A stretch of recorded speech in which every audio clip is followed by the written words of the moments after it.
In the late 14th century, Chaucer wrote a tale about a group of people who set out on a pilgrimage to Canterbury. These are their stories.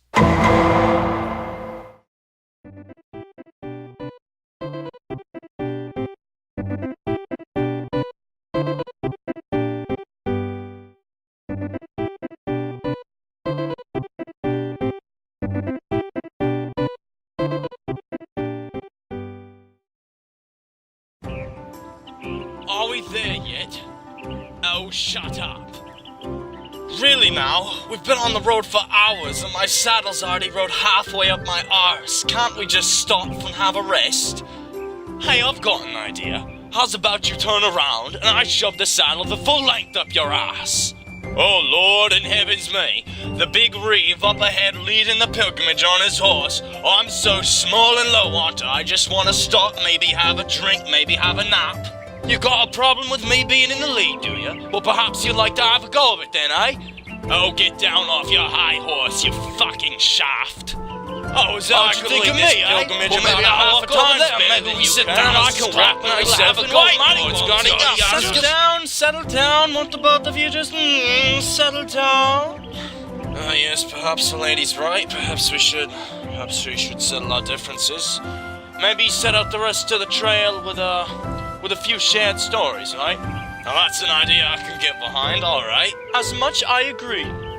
Then I shall tell my tale first. A tale of gluttony, a tale of greed, and a tale to be remembered.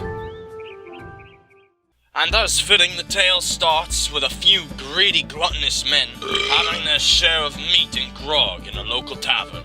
Boy, I sure do love sitting on this stool and eating this leg of turkey every day, all day, forever. And I enjoy sitting here drinking this mug of grog, this alcohol, because I'm a glutton. I'm fat. We're all fat. We're all gluttons. we're all big fat fucking dudes in a bar. Lads, did you hear about this fellow Death? He's been running around taking people's lives. It's quite outrageous, really. To preserve ourselves, we should go out and find this Death and kill him before he gets to us first, right? Yeah, that sounds like a good idea. Sounds reasonable. I've heard word, as of late, that Death has recently found someone under a tree just over yonder. Alright, well, let's go pay him a visit then. Alright. And so the three men walked right out of the bar, down the road, and looked for Death himself to take his life away. But they had no idea what their experience with Death would be like. Get your haircut, give you good clean. Shave, maybe some cologne. The chicks will be all over you. What the hell? Dude, what the hell is that? Dead guy, for sure. Oh! Death beat us to it. He's gone, he's already left. Shit. Oh, mates. You see what I see there? Looks like we've been left a little prize ourselves. The poor bloke left a bag of gold when he left. Oh, you're right. Well, there's gotta be pounds and pounds of the stuff in there. Well, let's grab it up then. We can head right into town and buy anything that our hearts desire. Oh, that's just the problem. Should we go into town and buy what we wish, everyone will know that lowlifers like ourselves could never come up with such a sum of money without stealing it off another. How do we go about this then? And so the three men decided to draw straws, and he who drew the lowest should go into town and buy the men a share of bread and wine so that they may celebrate their victory.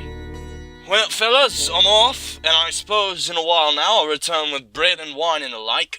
Don't plot to kill me while I'm gone. I will return shortly. Hi now. I've just hatched a brilliant plan. What if we plot to kill him while he's gone? Oh, how devilish, let's do it. But what the two blokes didn't know is that the third they'd sent into town to fetch their goodies had hatched a little plot of his own. How devious am I to think that if I poison the two's wine, when they die after drinking it, I shall have the full share of gold to myself. What a totally original and unused plan this is. When the poor man returned with the goods, the others stabbed him to death, whereupon they drank the wine that he had brought, and then themselves perished, and the gold was awarded to none. The end. Well, that was a rather angry and depressing tale, partner, sir. And the tale's so full of thievery and violence, it's disgusting. Well, I suggest you read a totally real book that has absolutely no poisoning, maiming, or killing in it called the Holy Bible.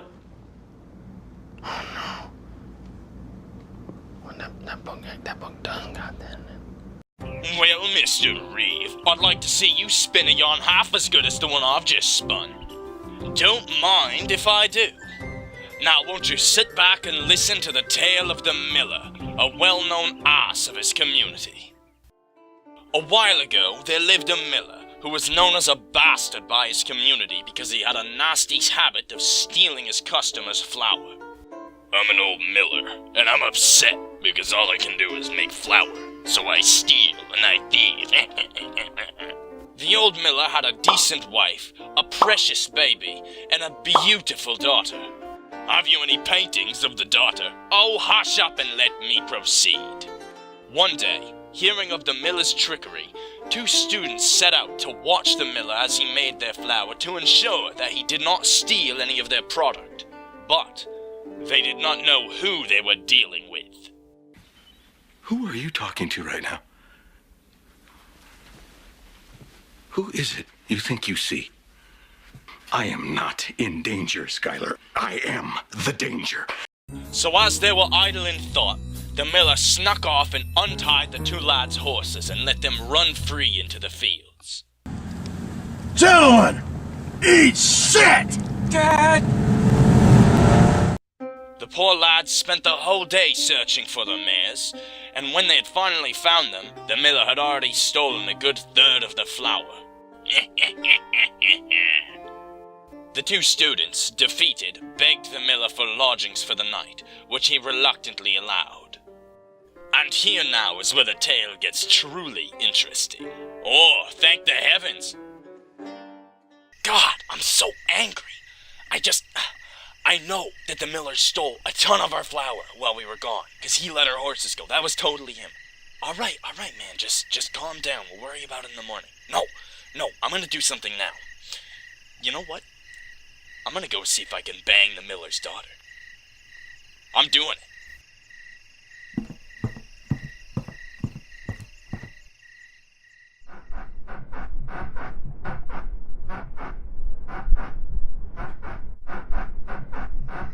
Alright, screw it. I'm doing something too. So in the middle of the night, the miller's wife got up to relieve herself, and during this time, the one student moved the baby's carriage from the foot of the miller and his wife's bed to the foot of his bed, so that when the miller's wife returned, in the darkness she would mistake his bed for hers, and hop in and lay slumber with him. But later, when the other student returned from sleeping with the miller's daughter, he too confused the beds because of the misplacement of the carriage, and instead crawled into bed with the miller himself. Oh my gosh, dude, you are not gonna believe this. I just banged the miller's daughter like 5 or 6 times. She just let me do it. She didn't even care. When the miller heard these words from the student's mouth, he was so angry that he... Hey folks, viewer mail time again. Oh, here's one from Sally, age 14. Dear Pig, aren't you interrupting the story at the most suspenseful part? Well, the answer is yes, Sally. Yes, I am. Keep those cards and letters coming. He was so angry that he stormed up and started swearing and causing the biggest ruckus man has ever seen. His own wife thought that it was one of the students swearing, so she bashed him over the head with a broom. And in all the commotion, the students ran away in the night, stealing their lot of flour and a nice cake that the daughter had made for them on their way home.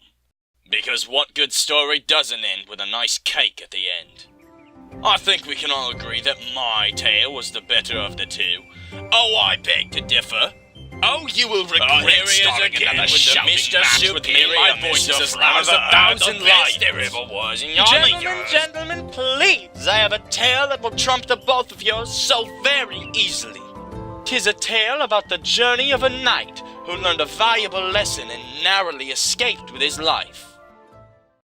Oh, hello there, pretty lady. How would you like to, lay slumber with me, eh? I shouldn't like to do that. No, not one bit. My answer is no. Hi there. Did you hear me? I said no. No, I wouldn't like to have sex with you. No, not at all. Not one bit.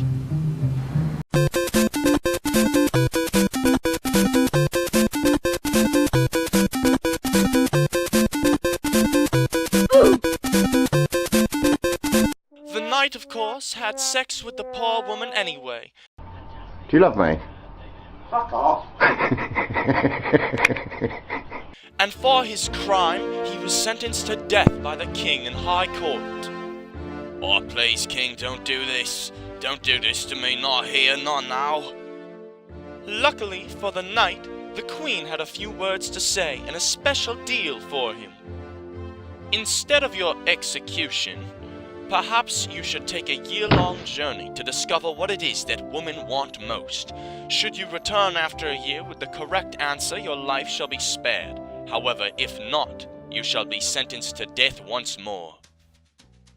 So the knight set out on a long journey to discover what it is that women truly want the most. And on his journey he found many, many answers, but so many that he had no clue which one was the right one. Until one day... Excuse me, you wretched old hag. Do you happen to know what it is that women want the most? I just happen to know exactly what it is that women want the most. But I'll only tell you the answer if you pledge yourself to me. Yes, I'll sign the contracts, I'll fill out the forms. Go on, just tell me. Alright, here it is. That's the answer. It is. Really, absolutely. Well, I'll be damned.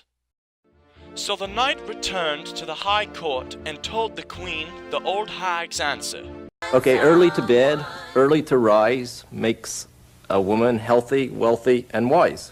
That's why you're wiser than me. This old hag says that the answer is what women want most is to be in charge of their husbands and lovers. That is indeed the correct answer.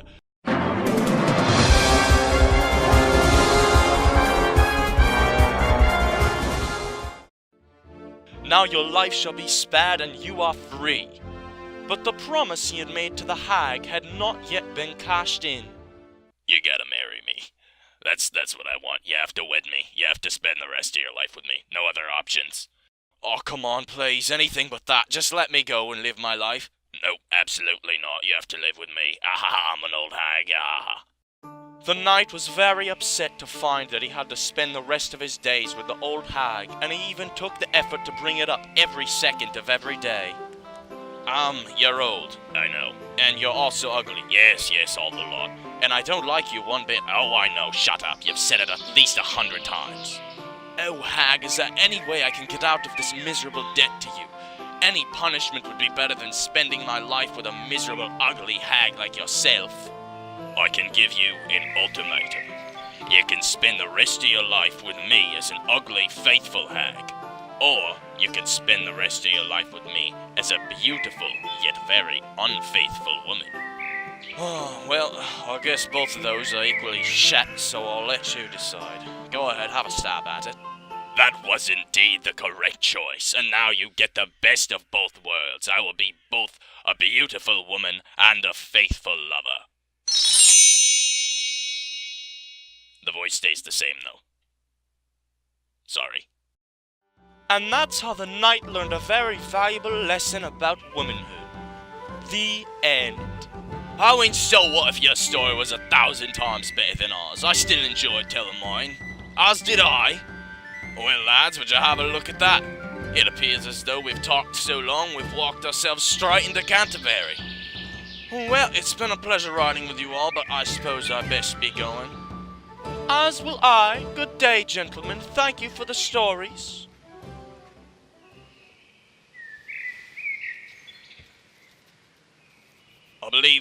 I believe I was promised a free meal sometime back.